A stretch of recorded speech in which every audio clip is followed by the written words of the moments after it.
So for me, this award is much more than just a recognition for my achievements and about me, but I think it's most important that it's visible for the outside world that you can contribute to EHA or contribute to the hematology community, to your field and to your colleagues, even if you're not professor over 60 or have published over 500 articles, but that if you're motivated to do so and if you feel it's important to contribute and to, represent, then you can. And EHA offers us opportunities. Welcome to EHA Unplugged, the official podcast channel of the European Hematology Association, EHA. I'm your host, Isabel Olivera, and today we have the pleasure to have with us Dr. Mandy Lauw. Dr. Mandy Lauw is an internist and hematologist at the Department of Hematology at the Erasmus Medical Center in Rotterdam in the Netherlands. Thank you for being with us today. Thank you for having me. Dr. Lauw has been the chair of the Young EHA Committee, and she has been instrumental in shaping the future of the hematology by supporting early career professionals. For her contributions, she has received the Young EHA Award at this 2025 EHA Congress. Congratulations, Dr. Lauw, on your award. Thank you very much. So we're going to talk about your experience in this Young EHA committee and what this committee does, and how we can support young hematologists. So my first question is, what does receiving this Young EHA Award means to you? Well, thank you very much, and also for the congratulations. It's an incredible honor, of course. It's the first Young EHA Award that's been awarded, and I'm actually very much against only awarding the inner circle, but of course I'm incredibly honored that they felt it was necessary to hand out the first awards of this edition of this type of award to me. As I said in my acceptance speech, I don't think it's just about me and the achievements that I did for Young EHA. Of course, I am really happy and pleased to see the unchallenged position now of the Young EHA committee and the central position that the Young EHA community has within the EHA. And as President Antonio Almeida alluded to, about 40% of the membership of EHA composed of the Young EHA community. So 40% of the membership is under 36. And I think that's really relevant and really important to maintain and foster this community. So for me, this award is much more than just a recognition for my achievements and about me, but I think it's most important that it's visible for the outside world that you can contribute to EHA or contribute to the hematology community, to your field and to your colleagues, even if you're not professor over 60 or have published over 500 articles, but that if you're motivated to do so and if you feel it's important to contribute and to, represent, then you can. And EHA offers us opportunities. And I think that's the most important part of this award, that it's visible, that it's acknowledged, that it's a value and it's something that it's appreciated by the community and also by EHA. So who is considered young at EHA? Well, officially, the definition is through membership under 36 years of age. And I think that's something that's still open for discussion. It's an easy way to make a difference between the type of memberships, but it's something that's, I think the Young EHA committee and I in the past have been discussing a lot about, because I don't think it's just about age. It's not a number, even though young does kind of indicate that, but I think it's about career stage. And even if you are a little bit older, but you're still early in your career, you need support.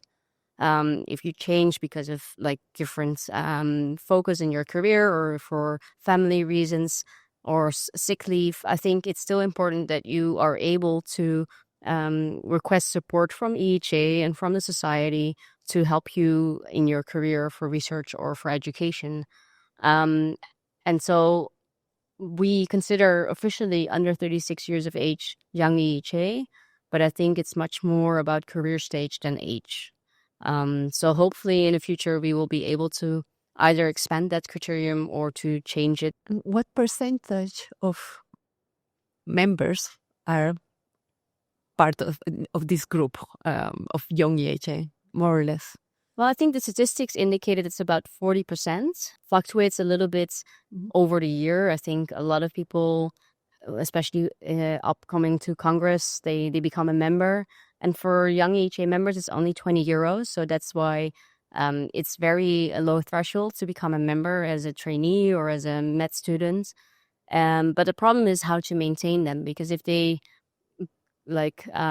outgrow the criteria of young EHA, they will have to pay the full tariff. And even though that's not that much money, the difference is quite big. And it's also in a period that you don't have all the support and from a med school or from a supervisor anymore. So I think the Young EHA committee is not only there for the people who are students and who are still in training, because there's a little bit more infrastructure there, but I've fought really hard that also the early career professionals, so the ones that are in their first 3 to 5 years of setting up their own labs or becoming an independent hematologist, are also still looked after by the Young EHA committee or by EHA, because those are the years where your career is really defined, but they're also the hardest ones where there's not much support anymore. You have to maintain yourself. It's also when you mostly have young family growing up. So those are the, difficult years where I think we can still make a difference. So when you joined the Young EHA committee, how was Young EHA constituted and what happened in those years? How is it now? What has been the path of EHA in the Young EHA in these years? Well, I think Young EHA in its current form is still pretty young. It has been a formal committee of EHA since 2019, so only about 6 years.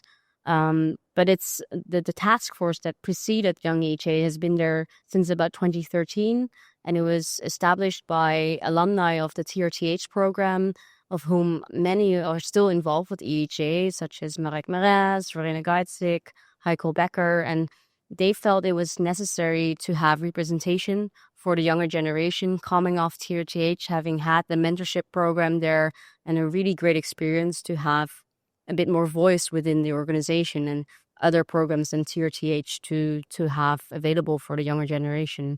So they set up a task force, and it took some years for EHA to get adapted to that and to accept the fact that there was the need for this task force. And since 2019, it became an official committee, and Verena and Heiko were the chairs before me. And I think the difference that I made since I entered the committee in 2019 and became its chair in 2021 is to try and professionalize the position of Young EHA within the board and within the organization. So what I was able to achieve is that we have a permanent observer seat at the board meetings. So we are involved directly with all the discussions about where the organization is heading and where our position fills in. We have been able to set up some new mentorship programs. So CBTH is basically developed after an idea of Heiko. So it's now a permanent mentorship program in addition to CRTH and TRTH. And this year we've been able to set up the mentorship program. So that's also a new program focused on career development. So it's pretty great to see how much room we are able to get from the board and the organization to set up these programs. So for our audience that doesn't know all these acronyms, can you please explain what these mentorship programs are? And can you please say what these acronyms mean? You are completely right. I think they're so grown on me that I forget that these are abbreviations. So TRTH was the first mentorship program, and it stands for Translational Research Training in Hematology. And it's a combined mentorship program of EHA and ASH. And I think it's been there since 2011. I don't even know exactly, but it's the oldest one existing. And it trains 20 scholars in translational research or laboratory fundamental research. And it's been a really successful program, still very attractive every year. And then I think the second one that came to existence was CRTH, Clinical Research Training in Hematology, which is not more for the clinical researchers. So you get to learn how to set up a clinical trial. And that program also takes in about 20 scholars every year globally. And they have 2 weeks of really dedicated training. And then they have a get-together here at Congress. And you see every year that it's also really effective, very educational, but also just fun for the group to be together. And since 3 years, we have CBTH, which is computational biology training in hematology, which is much more dedicated to like modern ways of doing research. So using computational biology, AI. It's something that I'm not that trained in, so I wouldn't be able to tell much more. But Heiko Becker was someone who really thought this would be an additional value to like offer training in, and it's great to see that every 3 years now it's been a really popular program as well with loads of applications. And then this year, it's the launch of the mentorship program, which is really dedicated to career development. So not focused on a scientific topic or a research focus, but really how to learn the soft skills, how to advance your career by mentorship. So we're going to see how this works out. But the idea was that we want to train people as well in, how to, be mobile, how to do work-life balance combination, how to, do negotiations about your position. I mean, those are the things that are not never written on a paper, and it's hard to learn. But hopefully, by mentorship, so we've made couples of mentors and mentees one-on-one. So 50 mentees and mentors are starting this Congress with a 1-year-long mentorship program, and hopefully it will be a success. But that's something we're going to evaluate, of course. How do you join these programs? There is a long waiting list? So for CRTH, CBTH, and TRTH, it's quite competitive because it's only 20 spots, and they're mostly really the top of the league of their generation. So it can be quite competitive. And that's why we also wanted the mentorship program to be there to be less competitive. So it's 50 people, no scientific or research minimum requirements, but just because they wanted to join. And we really fought hard to also include people from countries that are not usually involved in CRTH or TRTH, so people from Macedonia, Albania, Hungary, Turkey. So really the countries that maybe can use this mentorship to elevate themselves to the level that they need to become involved in the more competitive programs, and the countries that don't have access to the standard level of education that we're so used to in the Netherlands or in the Western countries. So that was the goal, to spread the wealth, basically, of EHA and to give them access to these resources. So the only requirement for basically the mentorship program is that you are a member for 20 euros. And that's basically it. So we really wanted to keep it low threshold. What other initiatives from EHA that are particularly aimed at young hematologists would you like to highlight? Well, I mean, I think these mentorship programs, of course, are really visible there. Then, of course, the grants are there as well. I think those are excellent ways for career development and for career building. Obviously, very competitive. So also there will be a pretty small selection of people that are eligible for those grants. But I think in a wider sense, EHA, mostly everything that EHA does is obviously geared towards education and research. So the campus is there with loads of resources. I think some of it can be updated a little bit more to the way of learning that the younger generation does these days. But it's all there.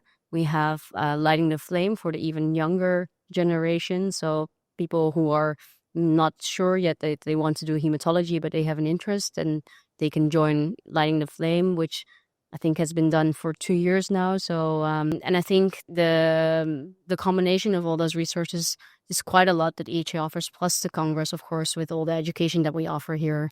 And I think if you're already in hematology, then master classes are also a great opportunity. So it's a bit of a smaller group, and it's focused on one topic, but you get to learn a lot from each other and from one mentor. And of course, for real education purposes, many countries have the EHA exam as a part of their like requirements to graduate as a hematologist. Not all countries require it, but some of them do. I think it's also a really nice way to standardize at least a minimum quality of hematology. So in your view, What are the key challenges faced by young hematologists where EHA can help and is not yet helping?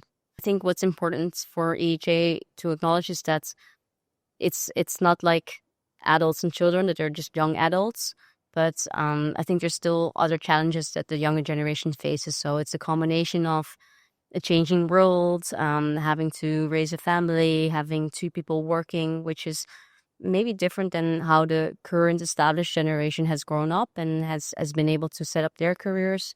It's pretty competitive. There's less money for research. The grants are more scarce and harder to get and more competitive that way. So I think the mindset is something that I think is ever changing and still something that EHA can work on. And I think if you look at the countries that are awarded with the grants or with the mentorship programs, it's still very much focused on the western part of Europe because, I mean, it's natural that those people have more access to education and research, and so they are from a higher level. I think it's one of the main focuses of EHA to spread the wealth a little bit more to the eastern countries as well, without devaluating the the honor of the grants and the value it gives, but also to make sure that there's a bit more equity in educational level and research level across Europe.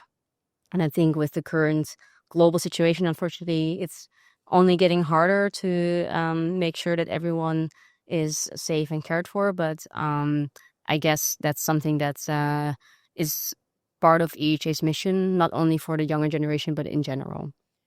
Yes, you have been also involved in this new, I think it's a task force in DEI, Diversity, Equity and Inclusion. So this is another activity of EHA that is close to your heart. What else would you like to say or highlight about it? I haven't been involved personally. So Anna Kabanova, my co-chair, my vice chair of the Young EHA committee, was our representative in the DEI committee. It's, of course, a committee with a dangerous name these days if you are from another continent. But I think it's very complementary to each other. So I think the DEI task force is very much geared towards giving that diversity, equity, and inclusion. So career stage and age are part of that. So that's also where the Young EHA committee fills in. And it goes beyond that, of course. But that's why I think they're very complementary to each other. And it helps each other. So how do you feel is the young voice represented at the moment in the committees and in general in EHA? Is this voice heard? Does young EHA need more space? What is your view on this? I think the foundations are there. I'm very happy to see where we are today. Getting this award is an incredible honor and acknowledgement of the fact that we have come a long way. I've just seen Nuno Borges, my successor, presenting the Best Abstract Young EHA Best Abstract Awards. That's been one of my challenges in the past years, to make sure that we have a visibility not only in the events that we organize ourselves, but also for the big room of 15,000 people, that they know Young EHA is something that exists and that we are there and what we do. And seeing him there is, I think, one of the things that makes me proud. The fact that that's a natural given now, that it's okay for a Young EHA chair to present those awards, and that it's part of the Congress and it's supposed to be there. And I hope that's, what I will see over the next years, that the things that I fought really hard for are now settled and established elements of Congress, of EHA, the seat at the board meetings, the involvement of younger generation hematologists in all the different committees, not only by representation from the Young EHA committee, but it's a natural thing that not only established people get taken on the committees, but that there's diversity in everyone who's able to get onto those committees. That's you don't get selected only by CV, but also by what you can contribute and what you stand for. And that doesn't mean that you can only become part of the education committee or research committee because you have won an award, but also because you can contribute from a different angle. And I think with the different committees of EHA, it's getting better and better. With the SWGs, I think we can still make a difference there. So hopefully that's something that will grow over the next couple of years. So for young hematologists listening to this podcast and starting their careers, what's your best advice about how to get involved in EHA? The biggest advice is, if you want to be involved, if you want to do more, then just reach out to the Young EHA committee or to EHA and make yourself known. I think it starts with feeling that EHA has something to offer for you, with either Congress or one of the educational resources, that you feel that you have something there to gain from.